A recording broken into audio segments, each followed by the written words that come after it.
I wanted to also, the discussions we've talked about is financing and growing our companies, but where do you guys see the biggest opportunities? Like if you're thinking about a business, where are the places that you see are the biggest opportunities, not just growth sectors, but also which ones are particularly attractive to women? Have you come across those? So this is a great way to kind of provide my agenda again. So a great way to grow actually is being comfortable in giving away control. Because once again, we hear so much about where are the billion-dollar ideas led by women entrepreneurs, why don't they have high impact, high growth businesses? And as much as it is your own personal decision, and there are several entrepreneurs who regret giving away control, there might be some people out there that, do you want to own 100% of nothing or 1% of a huge idea? And becoming comfortable with that concept, I believe will get more opportunities for women entrepreneurs to just scale and get bigger. The other part that I'll just put out there is we hear in the blogosphere, there's no funding for women entrepreneurs. Where is it? Where is it? And guess what? Women entrepreneurs aren't pitching either.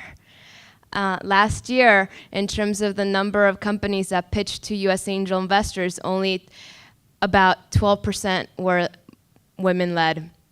And from that 12%, 26% secured funding. So the other opportunity is just put yourself out there, just pitch. And many times people are like, well, my idea is not ready yet. And I will take out the gender card. One of the jokes that I've heard is, the guy is 40% ready with his business model. He gets called in to pitch to a VC, he's out the door. You have the woman entrepreneur who's 80% ready. She gets called and she's like, can I please reschedule? I haven't dotted all the I's. I haven't crossed all the T's.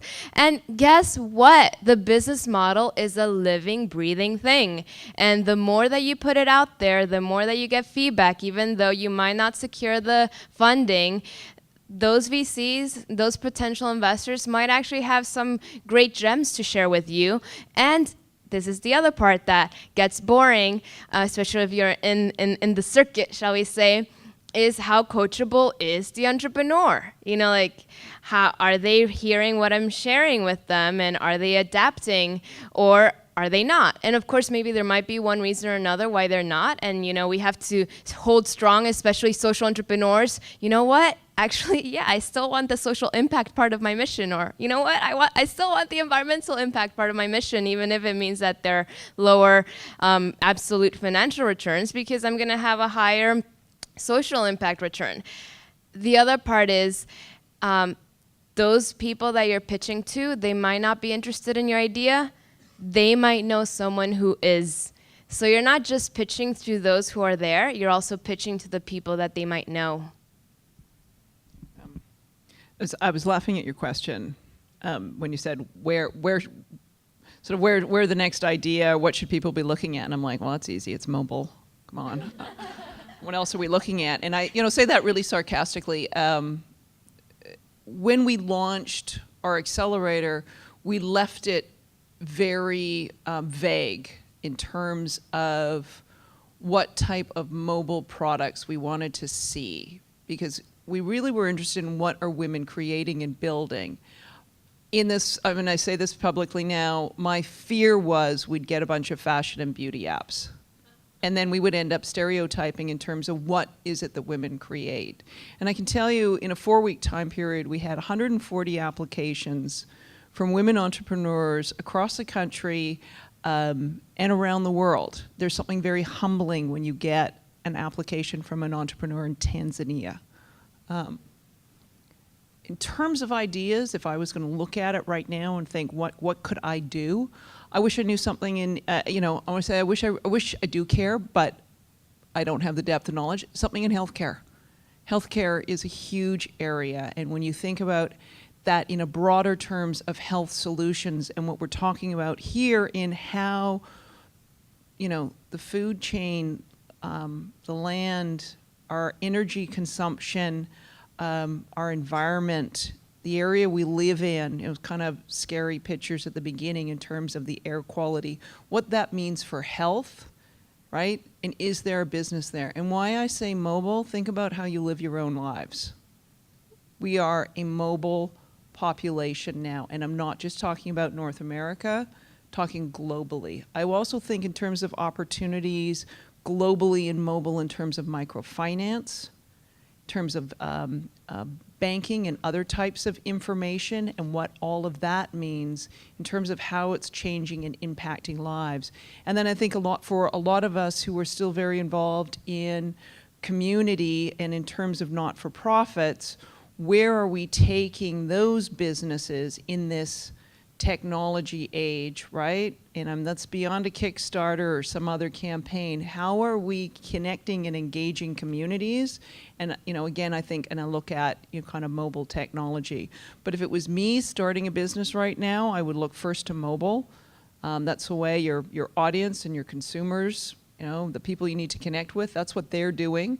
And then I'd kind of grow it from there. And you know what? You need to focus on, I think every once in a while people do, like you do find a really great startup and it happens to be focused in the wedding industry and it happens to be focused on wedding dresses and there happens to be some 22-year-old guy who came up with the idea. And yes, he's straight and you're looking at yourself going, you've never had a date, let alone picked a wedding dress out. How'd you come up with this idea? I think every once in a while you do get, and seriously it exists, and you do shake your head. But I think, you're better off sort of focusing on what is it that you care about and are passionate about and build your business from there. And there is an element of, gee, what's the hot area? Sometimes what's hot is what you care about, right? And maybe thinking about it that way. Okay, well, I'll be a contrarian to this discussion, only because I set up the question. There's a great project that was done about in 2008 to 2011 called the World Business Council for Sustainable Development Vision 2050 project, and I urge everyone to Google it and download it because it'll show where $6 trillion will be spent in the next 15 years.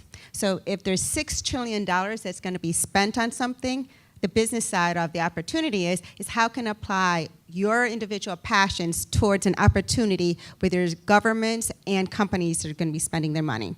So to give you some of the highlights of that project, which is, when Janet gave me the advice, must have been in 2005, when she was really growing 85 Broads, she says, whatever you do is you want to set up wherever you're working to be your first client, so when you take the leap, you've got that security of having somebody who knows you, somebody who already trusts who you're about, but you've also paved the way so that you're not actually going to change your job, right? So sitting at the CEO's office, I set up all the public-private partnerships around the world for PricewaterhouseCoopers. So I interfaced with a lot of, heads of state and their deputies, lots of other CEOs. And all I did was, after running this project, I knew where GE was going to spend their money. I knew where Greif Industrial. I knew where Pepsi, Coca-Cola. Coca-Cola's got a commitment to create 5 million women entrepreneurs in their supply chain by 2020.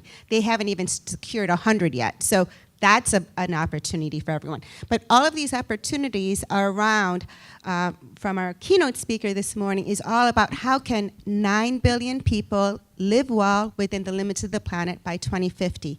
Live well means access to food, to shelter, to opportunities, and to water and energy, just the basic needs. And there's a lot of opportunity that all of us can actually, in our daily lives, can create. And so if you look at that project, you can see, like, one of the big opportunities I heard from all of you, and even this morning, was think about waste management. We get rid of a lot of stuff, but eventually we're going to have a closed loop cycle. We have to get rid of our things and then figure out how do we extract value from all the things we're throwing away, because there's not going to be new, the planet is a closed system. We're not growing new things. So everything, once we start using them, we have to figure out how to reuse them. So that's one of the biggest opportunities. I was going to say, before you leave your contrarian, because I absolutely agree with you, and I think some of it hits on what I'm thinking about is what this whole panel and the conversation is, which is on financing and finding those opportunities. So even if some of you are not angel investors, don't even put your hand up, because if someone in the room is not putting money away in a 401k, I don't want to know about it. I really don't want to know about it. But we're all investing somehow, and we likely have retirement accounts. Does anyone read those materials that come to us, right? Read those, and not just read the nice, pretty, glossy, they put out. Read the fine print. Read the footnotes. That's where the story is. That's where the opportunities are. I have a friend who's a journalist. She's like, oh, you want to find good stories? You want to find out what's going on in the health of your city? Read the bond buyer. Find out the city of Chicago, you want to know their financial health? Read the bond buyer. Read stuff like that. And it sounds crazy, but that's where you're going to see opportunities. That's where you're going to see, why they're raising money. What are they doing it for? Is there an opportunity there for me? Actually, that's a brilliant, the U.S. the U.S. regulation since 1976 has a 15% diversity supply base requirement. And every single one of the local governments all claim that they can't find women entrepreneurs. So if there's any opportunities, it's just getting in front of them, and these are mandatory requirements, and any companies who actually sell anything to any government entity also has that requirement. So many of the companies that everybody here works for also has that. So.